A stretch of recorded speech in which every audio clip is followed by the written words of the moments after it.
Saat ini kita terhubung secara langsung melalui via Zoom bersama pakar ekonomi Universitas Muhammadiyah. Dan kita akan membahas mengenai dampak penyesuaian harga BBM bersubsidi. Dan saat ini bersama Bapak Abdul Muthalib. Assalamualaikum warahmatullahi wabarakatuh, Pak Abdul Muthalib. Waalaikumsalam warahmatullahi wabarakatuh. Iya, Pak Abdul Muthalib, langsung aja Pak ya, dari segi ekonomi, apakah langkah pemerintah saat ini sudah tepatkah dengan menaikkan harga BBM?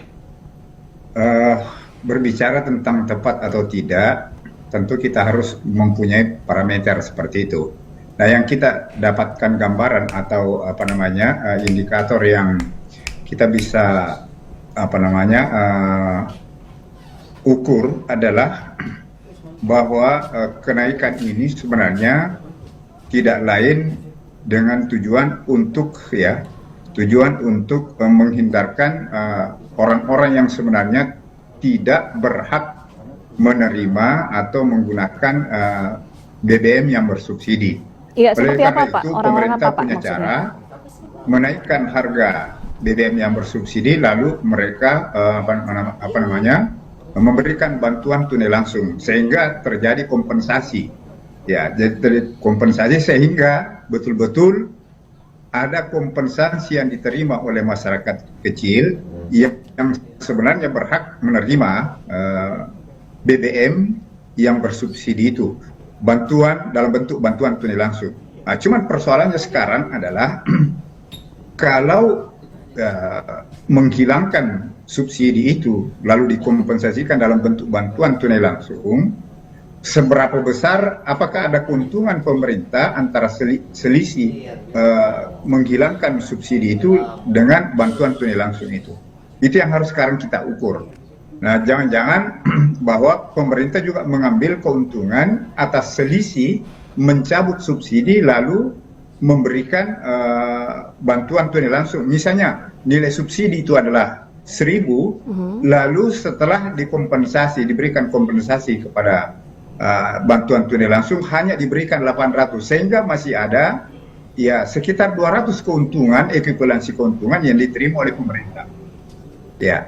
Artinya itu yang harus diawasi juga secara tepat terkait dengan selisih itu. Lantas Pak Abdul Muthalib, dari harga misalnya kita ke Pertalite dulu, harga 7.000 lebih ke 100.000, rasionalkah untuk kenaikannya? Ya, saya kira bukan persoalan rasional atau tidak rasional. Sekarang persoalan adalah tingkat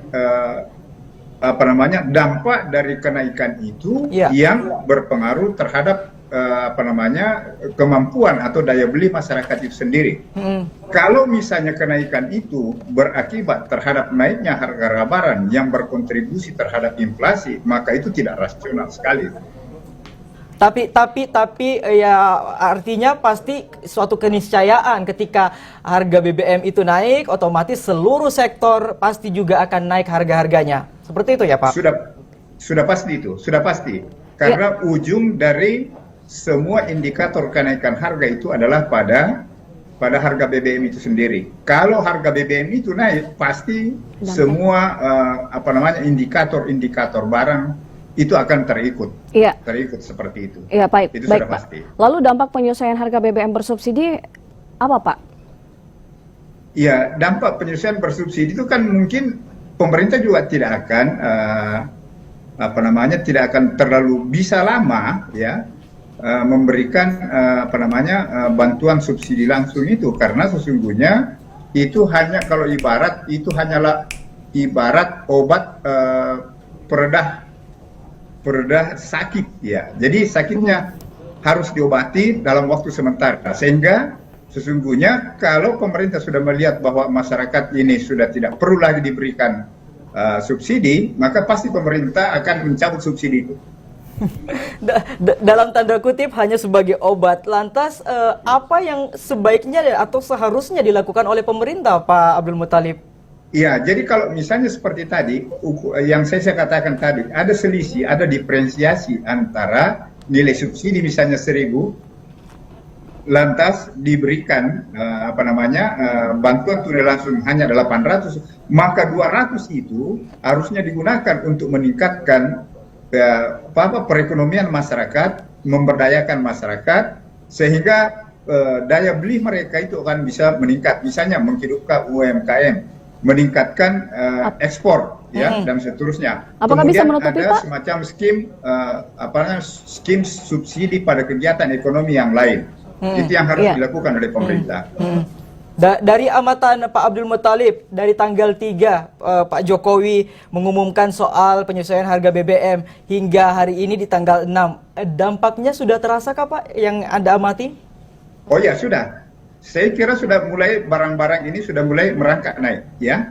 Misalnya kebutuhan harga pokok, ya, seperti telur, minyak dan seterusnya. Kemudian bahan-bahan pokok yang lain itu sudah mulai merangkak naik. Karena ini budaya kita di Indonesia itu, terutama para pedagang itu, baru informasi dia terima tentang adanya misalnya naiknya gaji, naiknya bahan bakar, langsung dia secara spontan merespon untuk menaikkan barang-barang mereka. Tetapi itu adalah ulah dari para pedagang antara, bukan dari produsen. Karena mungkin akan berlaku harga naik itu secara normal dari produsen, saya kira mungkin dalam waktu 1, 2, 3 minggu ke depan. Tapi kalau hari ini terjadi kenaikan, itu adalah permainan spekulasi yang dilakukan oleh para pedagang. Oleh karena itu pemerintah segera harus melakukan pengawasan untuk itu. Baik, pengawasan agar permainan spekulasi tersebut bisa dihindari dan juga bisa ditekan pastinya. Lantas apa yang ingin disampaikan ke masyarakat Pak Abdul Muthalib? Saya kira masyarakat tetap optimis, ya, dengan mencari alternatif kegiatan yang lain dalam rangka membantu perekonomian mereka untuk menjaga jangan sampai terlalu jauh jatuh kemampuan atau daya beli mereka. Karena itu kalau sudah jauh atau terlalu jauh jatuhnya kemampuan daya beli masyarakat, bisa berakibat pada hal-hal yang bersifat kriminal atau bersifat yang destruktif, ya, menurut saya seperti itu. Iya, baik Pak. Tadi kan sudah dikatakan dengan rekan saya bahwa dengan masyarakat. Nah, sekarang pandangan untuk apa yang disampaikan untuk pemerintah Pak terkait kenaikan harga BBM ini. Silakan Pak. Ya, jadi pemerintah sekarang seharusnya terutama di dalam pembagian BLT itu harusnya diberikan kepada yang berhak, ya. Jangan sampai seperti BLT yang lalu, orang yang sebenarnya tidak berhak menerima BLT itu berhak menerima BLT. Contoh misalnya orang yang punya gelang yang terlalu banyak di tangan kok pergi menerima BLT. Hal ini seharusnya dijaga ketat oleh pemerintah. Kemudian yang kedua, di samping menjaga itu, pemerintah harus mendorong perkembangan UMKM karena di situ banyak serapan tenaga kerja yang bisa dilakukan oleh masyarakat sehingga bisa membantu meningkatkan atau mempertahankan daya beli mereka. Sesungguhnya persoalan BLT dan persoalan BBM ini adalah ujung-ujungnya pada persoalan daya beli. Ya, itu ujung-ujungnya. Kuncinya adalah di daya beli. Itu yang poinnya Pak Abdul Muthalib. Terima kasih Pak Abdul Muthalib selaku pakar ekonomi Universitas Muhammadiyah Makassar sudah berbincang langsung bersama kami di sore hari ini. Sehat selalu Pak. Assalamualaikum warahmatullahi wabarakatuh. Waalaikumsalam warahmatullahi wabarakatuh. Dan kita ke informasi